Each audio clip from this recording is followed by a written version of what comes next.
Hare Rama Rama Rama Hare Hare. Hare Krishna Krishna Krishna Hare Hare. Hare Rama Rama Rama Hare Hare. Hare Krishna Krishna Krishna Hare Hare. Hare Rama Rama Rama Hare Hare. Hare Krishna Krishna Krishna Hare Hare. Krishnaya Vasudevaya Hare Paramatmane. Pranadakleshanasaya Govindaya Namo Namaha. Krishnaya Vasudevaya Devakinandanaya Cha Nandagopa Kumaraya Govindaya Namo Namaha. Nama Sankirtanam Yasya Sarva Papa Pranasanam Pranamo Dukkha Shamanaha Tam Namami Harim Param. Kalage Sundarakaram Sadaika Priyadarshanam Anjana Nasakam Devam Sadguru Muralidharam. Sri Haraye Namaha. Sri Haraye Namaha. Sri Haraye Namaha. Gopika Jivana Smaranam Govinda Govinda. Sadgurunath Maharaj ki Jai. Sai TV நேயர்களுக்கு நமஸ்காரம். பஞ்சமஸ்கந்தத்தில் ரிஷபயோகேஸ்வரர் அவரோட சரித்திரத்தை பார்த்துட்டு இருக்கோம். இந்த ரிஷபயோகின்றவர் நாபி மேருதேவிக்கு புத்திரனாக பிறந்தார். நாபிக்கு புத்திரபாக்கியம் இல்லாததுனால ரிஷிகளை வச்சுட்டு ஒரு யாகம் பண்ணினார். அந்த யாகத்தில் பகவான் பிரசன்னமானார். பிரசன்னமாகி பகவான் அவர்களுக்கு நாபி கேட்டுட்டான், உங்களுக்கு சமமாக ஒரு புத்திரன் வேண்டும் அப்படின்னு கேட்டுட்டான். எனக்கு சமமாக நான் தான்ப்பா, நானே பிறக்கிறேன்ட்டு மேருதேவியை கடாட்சம் பண்ணினார். அந்த ரிஷிகளும் பிரார்த்தனை பண்ணிட்டார், என்ன தொழில் செஞ்சாலும் ஏது அவஸ்தைப்பட்டாலும் எங்கள் மனமானது எங்கள் வாக்கானது ஒரு நாமத்தை சொல்லிகிட்டே இருக்கணும். இப்போ ரிஷிகள் கேட்டது பகவான் பிரசன்னமாயிட்டான், பிரத்யக்ஷமாக இருக்கான் முன்னாடி. அவன்கிட்ட இது ஒரு வரமாக கேட்குறானாக்க என்ன அர்த்தம் அப்படின்னாக்க, நாக்கில் பகவானோட வாக்கு வருதுங்கிறது ரொம்ப அபூர்வம்னு புரியுது. நம்ம ரொம்ப சர்வஸ்லமாக பஜனைக்கெல்லாம் இல்லைனாக்க பாகவதெல்லாம் பார்த்தாக்கா ராதே கிருஷ்ணா ராம் ராம் அப்படின்னு சொல்லுவாள். இதெல்லாம் இதை ஒரு வரமாக கேட்குறா. இந்த ராதே கிருஷ்ணான்னு சொல்கிறத ராமான்னு சொல்கிறத ஒரு வரமாக கேட்குறா அப்படின்னாக்க இதோட மகத்துவத்தை நம்ம என்னன்னு சொல்கிறது. அந்த ரிஷிகளுக்கு தான் அது புரியும் இல்லையா. நிறைய பல்லாயிரக்கணக்கான வருஷங்கள் தபஸ் பண்ண ரிஷிகள் எப்போதும் தபஸ்லேயே இருக்கக்கூடியவா. அவள் சொல்கிறா, நான் கீழே விழுந்துட்டாக்க ராமான்னு உன் பேரை சொல்லணும். நல்ல பசியாக இருக்கிறப்ப அந்த பசி வேதனையில் கூட ராமா உன் பேர் வரணும். நல்ல தூக்கத்தில் இருந்தால் கூட கனவுல கூட உன் நாமாவை சொல்லணும்.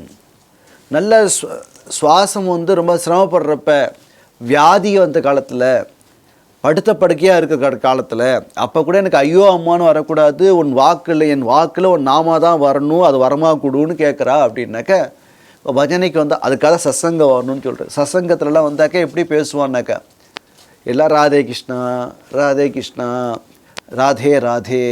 இப்போ நீங்கள் இன்றைக்கும் நீங்கள் பிருந்தாவனம் போனீங்கன்னாக்க அவெல்லாம் எப்படி பேசுவானாக்கா ராதே ராதே ராதே ராதே ராதே. அந்த தொனிலே தெரிஞ்சிடும் எப்படி கோபமாக இருக்கானா சாந்தமாக இருக்கானா. எப்படி இருந்தாலும் கோபமாக இருந்தாலும் ராதே ராதே. ரிக்ஷா ஓட்டின்ட்டு இருப்பான், குறுக்கே அழைச்சி வந்துட்டாக்க ராதே ராதே அப்படிப்பான். சந்தோஷமாக இருந்தாலும் ராதே ராதே.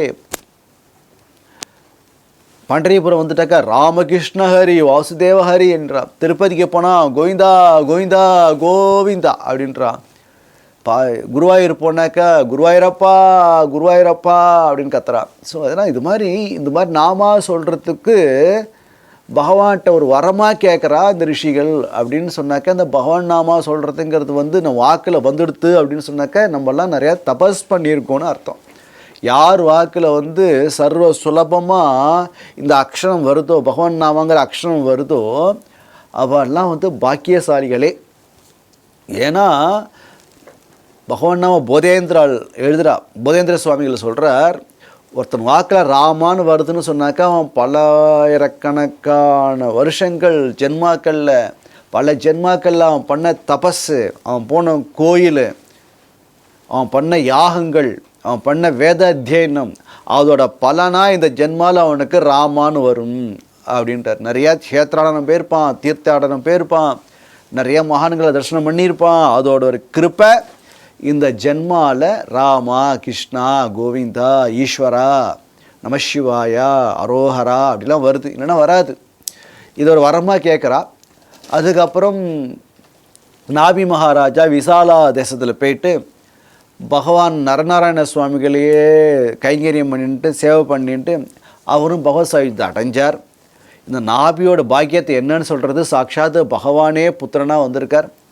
அந்த ரிஷப யோகீஸ்வரர் எப்படி இருக்கார் அப்படின்னு கேட்டாக்க, ரொம்ப தயவுள்ளவராக இருக்கார், எல்லாத்தையும் அன்போடு இருக்கார், நல்ல பராக்கிரமசாலியாக இருக்கார், எல்லா தர்மத்தையும் நல்லா தெரிஞ்சு வச்சுட்டு இருக்கார், சாஸ்திரத்தில் நிபுணராக இருக்கார், எல்லாருக்கும் அள்ளி அள்ளி கொடுக்கறதுல ஒரு கர்ண பிரபுவாக இருக்கார், யார்ட்டையும் முகம் கூடாமல் நடந்துக்கிறார், எல்லா விஷயத்துலேயும் ரொம்ப சிரேஷ்டமாக இருக்கிறதுனால ரிஷபர் அப்படின்னு பேர். பார்க்கறதுக்கு ரொம்ப அழகாக இருக்கார், ரொம்ப தேஜஸ்வியாக, பகவானாச்சே ரொம்ப தேஜஸ்வியாக இருக்கார். இந்த ரிஷப யோகீஸ்வரர் ஒரு சமயம் மழை பெய்யாது இருக்கிறப்ப, இந்திரன் மழை பெய்யலை. அப்போது ஆகாசத்தை பார்த்து ஒரு சிரிப்பு சிரிச்சார், மழை வந்துடுது அவருடைய யோக பிரபாவத்தினால. உடனே இந்திரன் வெக்கப்பட்டு போய் தன் பொண்ணான ஜெயந்தியை கல்யாணம் பண்ணி கொடுத்தார். 100 புத்திரர்கள் பிறக்கிறா. அதில் மூத்தவன் தான் பரத யோகி. அவர் சரித்திரம் பின்னாடி வரப்போகிறது. அதில் 81 பேர் பிராமணாலாக போயிட்டா, 9 பேர் ராஜ்யம் பரிபாலனம் பண்ணால், இன்னும் 9 பேர் நவயோகிகளாக அந்த ஹரி அந்தரிக்ஷ பிரபுத்த விப்பலாயனர், ஆவிர்ஹோத்தர், சமசர், கரபாஜனன்னு சொல்லக்கூடிய துருமிலர் அப்படி சொல்லக்கூடிய நவயோகிகள் குழந்தையாக பிறக்கிறா. மொத்தம் 100 குழந்தைகள். இந்த நவயோகி உபாக்கியானம் நாரதர சம்வாதமாக பின்னாடி வரப்போகிறது 11வது ஸ்கந்தத்தில். இந்த ரிஷபயோகீஸ்வரர் என்ன பண்ணுறாருனாக்கா, வீட்டில் இருக்கிறப்பயே எதுலேயுமே பற்று இல்லாமல், ராஜ்யத்தை பார்த்துன்னு தான் இருக்கார், ஆனால் எதுலேயும் பற்று இல்லாமல், எதுலேயும் அட்டாச்மெண்ட் வச்சுக்காமல், ஆனால் தார்மீக முறைப்படி வாழ்ந்துட்டுருக்கார். ட்ரெஸ்ஸு போட்டுக்கணுங்கிற எண்ணமே அவருக்கு இல்லை. திகம்பரனாக இருக்கார். பரிவிராஜனாக சுற்றின்னு இருக்கார். அப்படியே எல்லா அஜனா வருஷம் பரத வருஷம் ஃபுல்லாக சுற்றிட்டு வந்தவர். திருப்பி ஒரு சமயம் அரசவையில் தன் குழந்தைகளை பார்த்தார். தன் குழந்தைகளை பார்த்ததும் அவளுக்கு உபதேசம் பண்ணுறார். என்ன உபதேசம் பண்ணுறாருனாக்கா, யார் பெரியவா, இந்த ஜென்மா கிடைச்சா என்ன செய்யணும், எப்படி பகவானை அடையிறதுங்கிறது தான் இங்கே அட்வைஸே. சொல்கிறார், புத்திரகாஹா அப்படின்னு சம்போதனம், குழந்தைகளே அப்படின்னு ஆரம்பிக்கிறார். என்ன சொல்கிறார் அப்படின்னாக்க, இந்த சரீரம் கிடைக்கிறது ரொம்ப அபூர்வம், கிடைச்சிருக்கு. இந்த சரீரம் கிடைச்சிருக்கு, அதனால தான் அரிது அரிது மானிடராய் பிறத்தல் அரிதுன்னு பெரியவாலாம் பாடுறா. ஏன்னா இந்த ஜென்மா கிடைக்கிறது, எவ்வளவோ ஜென்மாக்கள் இருக்குது, எத்தனையோ ஜீவராசிகளாக இருக்குது, 81 லட்சம் யோனிகள் இருக்குது. ஆனால் நம்மளுக்கு ஒரு மனுஷ ஜென்மா கிடச்சி, கண்ணை கொடுத்து, காதை கொடுத்து, வாக்கை கொடுத்து, அதில் பேசக்கூடிய சக்தியை கொடுத்து, எல்லா இந்திரியங்களும் சரியாக பண்ணி வச்சுருக்கானா அது பகவானோட கிருப்பை. அப்படிப்பட்ட ஜென்மா இதில் எதுக்காக இந்த ஜென்மா அப்படின்னு கேட்டால், சாப்பிட்டு சாப்பிட்டு தூங்கிறதுக்காக கிடையாது சொல்கிறாரு. அயம் தேகா கஷ்டான் காமான் ந ஹர்ஹதே, போகங்களை அனுபவிக்கிறதுக்காக இந்த ஜென்மா கிடையாது. எப்போ பார்த்தாலும் சினிமா பார்த்துட்டு, ட்ராமா பார்த்துட்டு, மேட்ச் விளையாண்டுட்டு, ஸ்போர்ட்ஸில் இருந்துட்டு, எல்லா போகத்தையும் அனுபவிச்சுட்டு, காரில் போகிறது, அங்கே போகிறது, இங்கே போகிறது, அதுக்காக கிடையாது. எதுக்காக அப்படின்னாக்க, ஏன்னா மலத்தையே சாப்பிடக்கூடிய நாய், பன்னி, கழுத அது கூட தான் தன்னோட இனத்தோட சேர்ந்து இருக்குது, நிறையா குழந்தைய பெற்றுக்கிறது. அதுக்கு நமக்கு என்ன வித்தியாசம் தான் கேட்குறாருங்க. விட்புஜாம் திவ்யம் தபகா, நம்மளுக்கு திவ்யமான ஒரு சரீரம் கொடுத்துருக்கு. அந்த மிருகத்தாலெல்லாம் இது மாதிரி சிந்திக்க முடியுமா, பேச முடியுமா? வாய் இருக்குது ஆனால் பேச முடியுது, அதால் நம்மளால் தானே பேச முடியுறது. அதனால் எதுக்கு அப்படின்னு கேட்டால், சரீரம் எதுக்கு அப்படின்னு கேட்டாக்க, திவ்யம் தபஹா, தபஸ் பண்ணுறதுக்காக தான் இந்த சரீரமே. சத்துவம் சுத்தியத்து, மனசை சுத்தி பண்ணிக்கணும், சுத்தமாக வச்சுக்கணும். மனசு சுத்தமாக எடுத்துன்னு சொன்னாக்க எப்போதுமே அனந்தம் பிரம்ம சௌக்கியம், எப்போதும் ஆனந்தம் இருந்துகிட்டே இருக்கும், அந்த பிரம்ம சௌக்கியத்திலே இருந்துட்டுருக்கலாம். இந்த மனசு சுத்தமாக எடுத்து அப்படின்னு சொன்னாக்கா, மலங்கள் போயிடுத்து அப்படின்னு சொன்னாக்க இந்த ஜென்மாவில் கஷ்டமே கிடையாது, எப்போதும் ஆனந்தத்திலே இருக்கலாம். சுகம்னு சொன்னால் துக்கம். இன்றைக்கி சுகமாக இருக்கிறவன் துக்கத்துக்கு போவான், துக்கத்திலேயே இருக்கிறவன் சுகமாக போவான். ரெண்டுக்கும் பரஸ்பரம் விரோதம் இருக்குது. ஆனால் ஆனந்தத்துக்கு எதிர்ப்பதமே கிடையாது. ஆனந்தம்னா ஆனந்தம் தான். ஒரு அல்வா சாப்பிட்றோம், அந்த அல்வா டேஸ்ட் எப்படி இருந்ததுனாக்கா டேஸ்ட்டாக இருந்தது, அவ்வளோதான் சொல்லி. எந்த அளவுக்கு டேஸ்ட்டாக இருந்தது சொல்ல முடியுமா? அது மாதிரி இந்த பகவத் உணர்ச்சிங்கிறது, அது பக்திங்கிறது ஒரு உணர்ச்சி, அதை அனுபவிக்கணுமே தவிர இவ்வளோ தான் அப்படின்னு சொல்ல முடியாது இல்லையா? அதனால் இங்கே சொல்கிறார், ஃபஸ்ட்டு ஆரம்பிக்கிறப்பே சொல்கிறார், இந்த ஜென்மா கிடைச்சது ரொம்ப துர்லபம், கிடைச்சிருக்கு. இந்த கிடைச்ச ஜென்மாவில் இந்த போகத்தை அனுபவிக்கிறதுக்காக இந்த ஜென்மா கிடையாது. ஏன்னா ஒரு மலம் திங்கக்கூடிய நாய் பண்ணி கழுத கூட விட்பூஜான்னு இங்கே அந்த பத்தத்தையே போடுறாங்க, விட்பூஜாம் அப்படின்றார். அதனால் அது கூட தான் எல்லா போக்கியத்தையும் அனுபவிக்கிறது. அப்போ அதுக்கும் நமக்கு என்ன வித்தியாசம்? அதனால் இந்த எதுக்காகனாக்கா தபஸ் பண்ணுறதுக்கு, பகவானை நாமத்தை சொல்கிறதுக்கு, பகவானை சிந்தனை பண்ணுறதுக்கு, அதுக்காக தான் இந்த ஜென்மாவே. அப்படி இருந்துட்டோன்னு சொன்னாக்க எப்போ நம்ம பகவானை சிந்தனை பண்ணுறோமோ நம்மளுக்கு ஆனந்தம் மட்டும்தான் ஏற்படும், வேறு கஷ்டமே இருக்காது அப்படின்னு சொல்கிறார். மகசேவாம் அடுத்து சொல்கிறார், மோட்சத்துக்கு எது துவாரம் வழி அப்படின்னு கேட்டாக்க, விமுக்தே துவாராம் யோஷிதாம் சங்கி சங்கம் தமோத்வாரம் ஆகுகு ஏ பிரசாந்தகா சொல்கிறார். யார் மகான்களை, பெரியோர்களை, சாதுக்களை, பாகவதாலை சேவிக்கிறாளோ அது மோட்சத்துக்கான வழி, மோட்சத்வாரம் அப்படின்றார். மோட்சத்துக்கான துவாரம் விமுக்தே துவாரம். அதை விட்டுட்டு ஸ்திரீகளோடு யார் சங்கம் வச்சுட்டு இருக்காளோ அவர்கள் எங்கே போகிறானாக்கா அது அவித்யா, அது தமோ மார்க்கத்துக்கான துவாரத்துக்கான வழி. யார் ஸ்திரீ சங்கத்திலேயே இருந்துட்டு இருக்காளோ, அதாவது துர்நடத்தை உள்ள ஸ்திரீகள் சங்கத்தில் யார் இருந்துகிட்டே இருக்காளோ அது துர்மார்க்கம், அது தப்பான வழி. அந்த வழியில் போயிட்டான்னு சொன்னாக்க அது அப்படி ஒரு வழி இருக்குது. இன்னொன்று சத்சங்கம் மூலமாக மகான்கள்கிட்டே சங்கம் வச்சுக்கிறது. நாம் தான் டிசைட் பண்ணி ஜென்மாவில் சாதுக்களோட சங்கம் வச்சுக்கிறோமா, துர்நடத்தை உள்ள ஸ்திரீகளோட சங்கம் வச்சுக்க போகிறோமா. இவர்களோட சங்கம் வச்சுட்டாக்க பிறக்கவே மாட்டோம், இவர்களோட சங்கம் வச்சுட்டா பிறந்துட்டே இருக்க வேண்டியதுதான், பாபம் பண்ணிகிட்டே இருப்போம், பிறந்துட்டே இருப்போம். அதான் இங்கே அழகாக சொல்கிறார். அதனால் ஸ்திரீ சேர்க்கையை அவாய்ட் பண்ணணும் அப்படின்னு சொல்கிறார். அது அவித்தியை கொடுத்துடும். அந்த அவித்தியை கொடுக்கறதுனால அதுவே சம்சாரம்னா துக்கம், துக்கத்துக்கு வழியாக போயிடும். யார் பிரசாந்தாத்மா, எந்த விதமான தோஷமும் இல்லாத அடங்கின மனசோடு இருக்காளோ, இமன்யவகா சமச்சித்தாக சுகிருதகா சாதவகா, யார் சாதுக்கள், அடுத்த ஒரு டெசிஷன் கொடுக்குறார். யார் சாதுக்கள், பெரியோர்கள் அப்படிங்கிறத ரிஷபேஷர் சொல்கிறார்.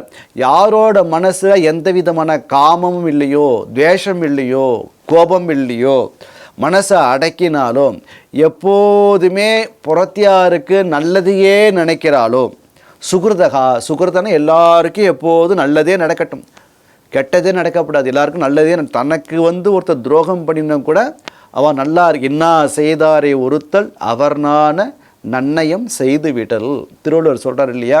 நமக்கு யாராச்சும் ஒருத்தர் கஷ்டம் கொடுத்தா கூட அவன் நன்னா இருக்கணும்னு நினச்சாக்க அதுதான் சாது குணம். இப்படி சொல்லிட்டான் அப்படின்னு சாபம் கொடுத்தான்னு சொன்னாக்க சாது கிடையாது.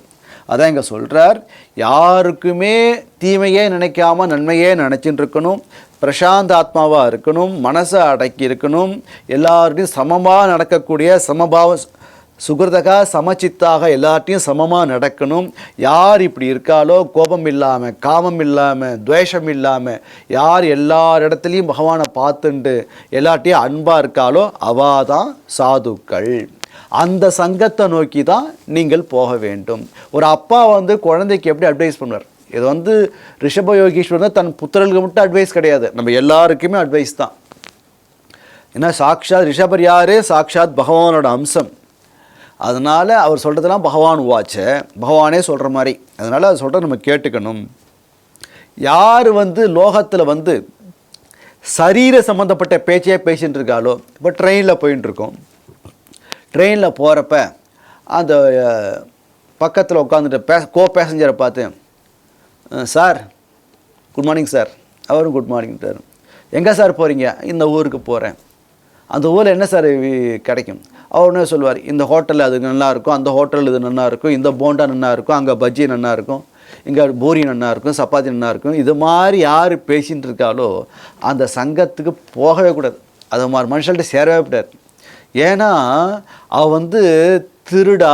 ஏன் திருடானாக்க நம்ம ஆயுசை திருடுறாளே. யாரோ கொலை பண்ணுறவன், கொள்ளை அடிக்கிறவன், பைசா பிடுங்கலாம் திருடன்னு நினச்சிக்க வேண்டாம். யார் வந்து நம்ம அவகாசத்தை திருடுறாளோ அவளாம் திருடாதான்.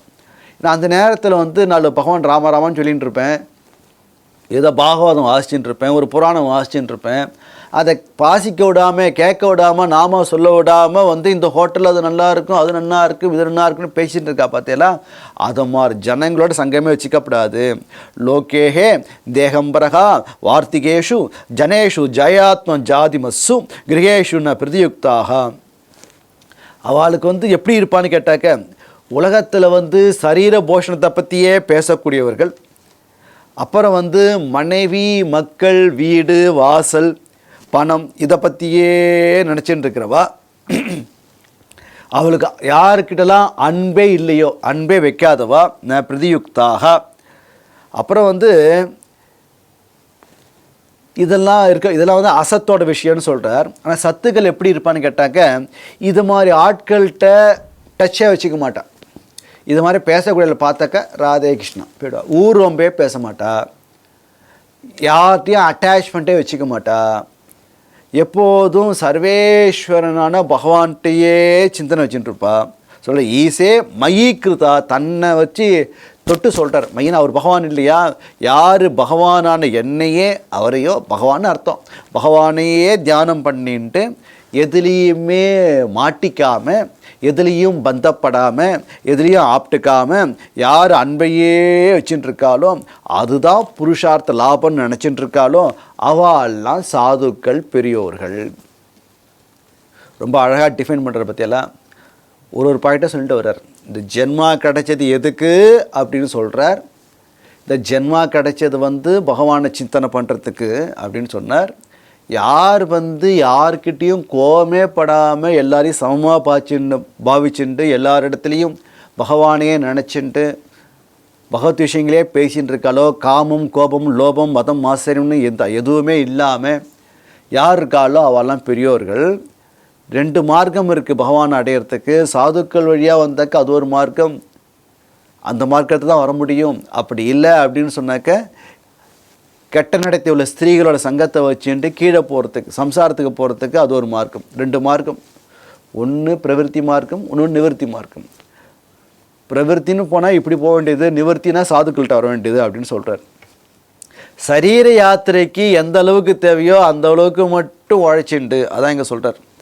சரீர யாத்திரைக்கு எவ்வளோ தேவை, யாவதர்த்தாக, எந்த அளவுக்கு பைசா தேவையோ, பேசிக் நீட்ஸை ஃபுல்ஃபில் பண்ணுறதுக்கு, உண்ண உணவு, உடுக்க உடை, இருக்க இடம்னு சொல்கிறா இல்லையா, அந்த பேசிக் நீட்ஸை யாவதர்த்தாக யார் இப்படி இருக்காளோ அவெல்லாம் சாதுக்கள்.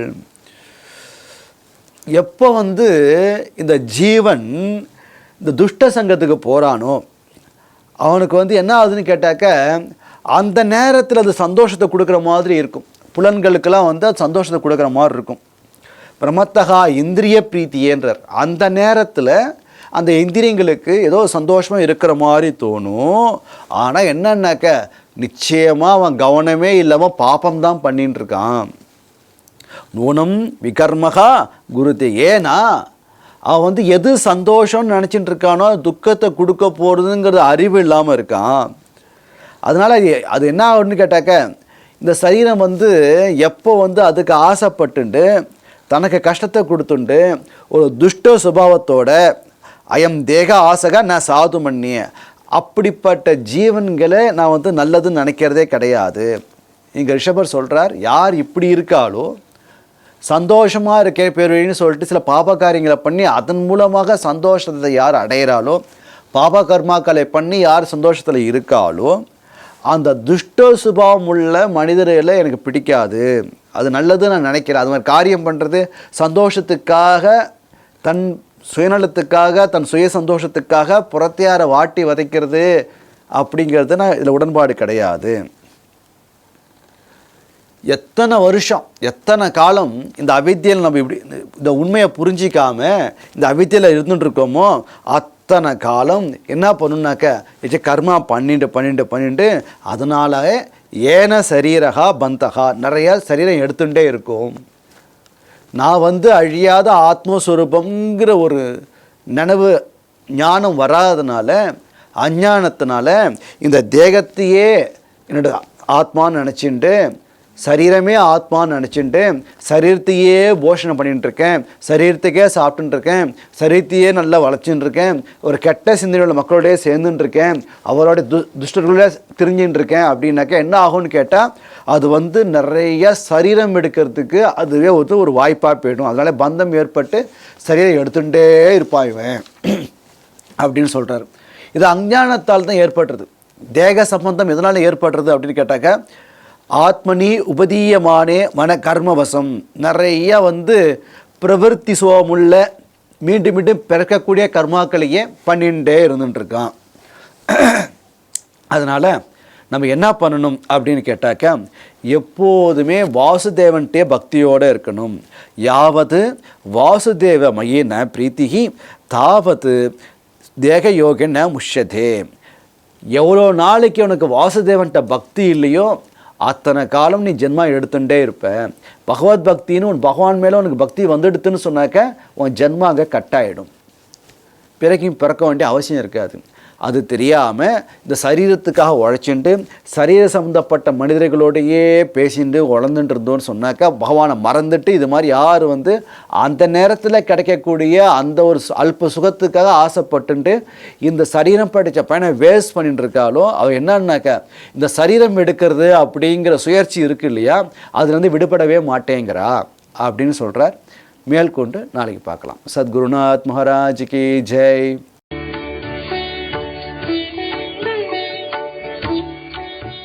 தமிழில் முதல் பக்தி சேனல் சாய் டிவி.